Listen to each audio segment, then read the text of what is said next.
Salut les kids!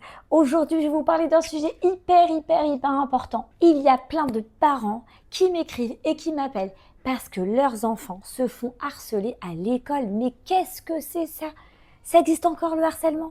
C'est plus possible. Il faut vraiment arrêter ça. Et je compte sur vous les enfants pour faire de la prévention. Si jamais vous voyez des enfants autour de vous qui se font harceler, qui se font frapper, insulter, il faut absolument les dénoncer. Il faut défendre vos petits camarades. J'aimerais te donner un conseil très important. Il faut absolument que tu m'écoutes. Si jamais on te fait du chantage, des menaces, si tu sens que tu as peur de quelqu'un qui te frappe, qui t'insulte, qui se moque de toi, tu dois absolument aller voir un adulte. Tu ne dois pas avoir peur. Évidemment que tu dois en parler à tes parents. Tes parents doivent être au courant de ce qui se passe dans ta journée. Si tu as été triste, si tu as été en colère, si tu t'es disputé avec quelqu'un, si tu t'es bagarré avec quelqu'un, tu ne dois jamais avoir honte. Et même si tu es en tort. Tu sais, je vais te dire un truc. Il vaut mieux avouer si tu as tort plutôt que de le cacher ou de mentir. Parce que de toute façon, si tu mens, ça se saura. Et en plus, ça va retomber sur toi. Je te conseille vraiment pas de mentir. Je sais que parfois, ça fait mal de dire la vérité. Parfois, on a peur.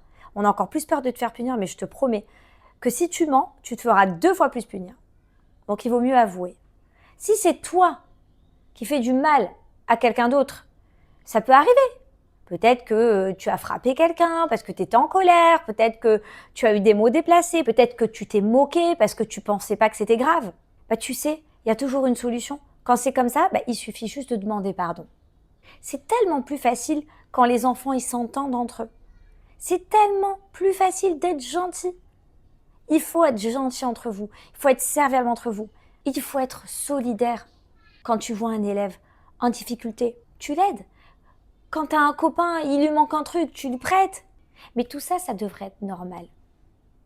Alors, vous les enfants qui m'écoutez, je vous en supplie, soyez toujours gentils envers les autres. Mettez-vous toujours à la place des autres. C'est très important.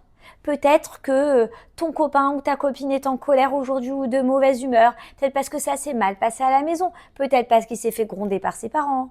Peut-être parce qu'il a des problèmes à la maison. Tu sais, on ne connaît pas vraiment la vie des gens. Et même si tu es un enfant, tu dois apprendre à être tolérant. Si tu sens que tu es souvent en colère, apprends à canaliser cette colère. Fais du sport, écris, parle. Et cette colère, elle ne doit pas sortir à l'école et tu ne dois pas frapper les autres à cause de ça. Tu ne dois pas être méchant avec les autres à cause de ça parce que tu es en colère à l'intérieur de toi. Tu sais, les autres, ils y sont pour rien. Hein. J'espère que vous avez retenu, les enfants, les idées principales. La première, c'est de toujours être solidaire entre vous. Si jamais vous voyez quelqu'un qui fait du mal à quelqu'un d'autre, vous dénoncez. Vous ne laissez pas faire. Deuxièmement, si on vous fait du mal à vous, les enfants, si on te fait du mal, si on t'insulte, si on te frappe, tu dois aller voir un adulte. Tu dois le dire, tu ne dois pas te taire et tu ne dois pas avoir peur. Parce que les adultes, ils sont là pour te défendre. Alors je vous dis à bientôt pour une autre vidéo avec plein de conseils pour les enfants. Salut les kids!